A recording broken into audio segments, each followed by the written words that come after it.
can see the old tram tracks there.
This is all going to be gone within the next year or two because they are renovating this terminal. This is the last of the old DFW you all are ever going to see.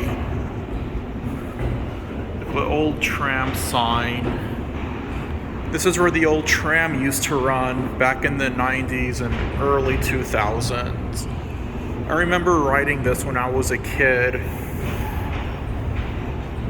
This is all going to be gone very soon.